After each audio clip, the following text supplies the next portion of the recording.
딜라이브 TV 연중기획 시즌2 힘내라 골목상권의 두 번째 시간입니다. 오늘은 골목상권에 이어 지역 경제를 이끈 주인공인 특화거리의 현주소를 짚어봅니다. 문구 완구거리 하면 종로구 창신동, 웨딩거리 하면 아현동, 패션하면 동대문을 떠올리던 시기가 있었습니다. 하지만 요즘 10대와 2030 세대는 어떻게 생각할까요? 성수 쪽이나 좀 깔끔하게 입는 분들이나 아니면은 좀 거기 편집샵이나 이런 게 많다 보니까 요즘에는 가진 않고 인터넷으로 사는 것 같아요. 보통 강남에서 많이 하는 것 같아요. 강남이 잘 돼 있으니까. 한때는 지자체뿐 아니라 정부까지도 팔을 걷어붙이고 지원할 만큼 유명했던 이 거리가 시민들의 기억 속에서 점차 잊혀지고 있는 겁니다.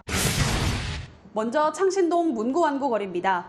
대목 중 하나인 어린이날을 포함해 요즘 거리 사정은 어떤지 상인에게 물어봤습니다. 몇 년 전부터는 대목이라는 거가 없어져가지고 그 사람들을 갖다 다 학교 앞에다 문구점에다 주는데 그 문구 학교가 없어지니까 그 사람들 없어지지. 지금은 대목이 없다고 하지만 7, 80년대에는 문구류와 구하기 힘든 수입 장난감을 팔며 어린이들에게 최고의 인기를 끌었던 곳.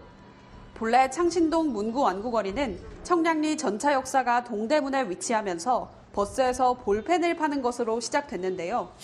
그렇게 해서 하나둘 늘던 가게들이 동네 문방구를 대상으로 하는 중개상들에게 도매를 하면서 몸짓을 키우기 시작했습니다. 그런데 2000년대 초반까지 국내 문구완구 시장의 메카라고 불렸던 창신동 문구거리에도 위기의 바람이 불어오기 시작했습니다. 2000년대 초반 대형 프랜차이즈 문구점이 생겨나고 2011년에는 정부가 학생들에게 준비물을 무상으로 지급하는 학습 준비물 지원 제도를 시행했기 때문입니다. 학교에서 다 주잖아. 이런 데서 이제 납품을 받지. 납품을 받는데 그 납품이 어마어마하게 힘들어. 그리고 요즘은 생각보다 예전보다 준비물을 많이 안 사요. 학교에서 지급되는 학습 준비물이 꽤 많이 있어서. 아울러 온라인 문구 시장이 커졌고 복합 쇼핑몰에 장난감 업체들이 들어서면서 아이와 함께 쇼핑하기 편한 환경이 만들어졌습니다. 이마트 같은 대형마트에서 그냥 마트 가서 사주셨던 것 같아요. 이러한 탓에 저렴한 도매 가격에 판매하던 이 거리 문구점들이 소매에 전념하게 됐고 동시에 가격 경쟁력에서도 조금씩 밀리기 시작했습니다. 현재 문구완구 거리에 위치한 문구점 중 대형 문구점을 제외하고 하루에 3, 4만 원을 벌기도 버거운 게 냉정한 현실입니다. 창신동에서 10분만 걸어가면 패션 유행의 중심지 동대문이 나옵니다. 동대문 패션거리는 24시간 잠들지 않는 도시인 서울을 대표하는 지역이었는데요. 옷을 만들고 유통하고 판매하는데 딱 3일밖에 걸리지 않는다라고 이야기할 만큼 바쁘게 돌아가는 곳이기 때문입니다.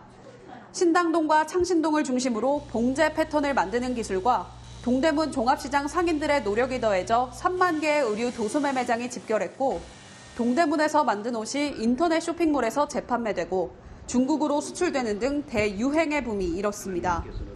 그러면서 2002년 정부는 동대문 일대를 패션타운 관광특구로 지정하며 서울을 넘어 대한민국을 이끄는 경제축으로 꾸려나갔습니다. 하지만 요즘은 코로나19 유행 당시보다 더 힘든 상황이라고 합니다. 한 전문가는 동대문 시장의 애매한 경쟁력을 이유로 꼽았습니다. 거기가 아주 고급 제품이라고 보기는 좀 어렵잖아요. 완벽한 저가도 아닌 것 같아요. 완벽한 저가는 오히려 온라인 쇼핑으로 공급이 되거든요. 그렇기 때문에 지금 동대문 시장에 저는 좀 어중간하다. 또 동대문에 대한 시민들의 인식도 침체 이유 중 하나입니다. 약간 쇼핑몰 하시는 분이 옷 데러 가는 그런 느낌. 뭐 투나 윌레는 너무 예전 느낌이라. 더불어 온라인 주문이 가능한 시스템의 발달도 무시할 수 없는 요인 중 하나입니다. 이러한 탓에 동대문 중대형 상가 공실률은 13%를 훌쩍 넘겼습니다. 이는 코로나19 유행 당시보다 높은 수치입니다. 5월에 신부라는 말이 무색하게 아현동 웨딩거리는 삭막하기만 합니다. 아현동 일대는 1960년대 서울시의 도로 정비 사업을 시작으로 대규모 개발이 이뤄졌습니다. 이에 따라 사람들이 하나둘 모이기 시작했고 신혼부부들도 늘어나면서 자연스레 웨딩거리가 생겨났죠. 90년대에는 이 거리에 100곳이 넘는 웨딩 점포가 자리하면서 수많은 부부들의 결혼을 도왔습니다. 이랬던 아현 웨딩타운이 서서히 힘을 잃기 시작한 건 웨딩 플래너의 등장부터입니다. 직접 발로 뛰며 결혼을 준비하던 예전과 다르게 예비 부부들은 웨딩 플래너에게 결혼 준비를 맡기기 시작했습니다. 그러면서 강남에 위치한 웨딩 업체와 계약하는 예비 부부들이 급속도로 증가했습니다. 저 다 압구정에 있어요. 제가 선택한 건 아닌데 일부러 압구정에 다 몰려 있더라고요. 저희가 이제 제휴되어 있는 업체가 거의 다 강남 청담권에 있어가지고 무엇보다 강남구에 웨딩 업체가 몰려있는 만큼 예식장이나 메이크업샵, 드레스를 모두 강남에서 할 때 더욱 저렴해졌습니다.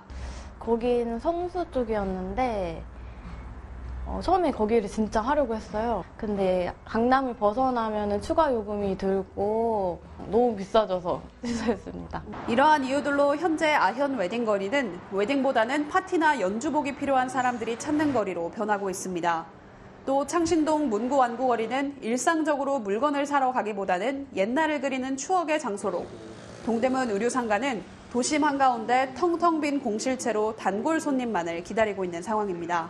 국립국어원은 특화거리를 상대적으로 큰 비중을 차지하는 특정 분야를 의도적으로 집중 배치해 상권을 활성화한 거리라고 정의하고 있습니다.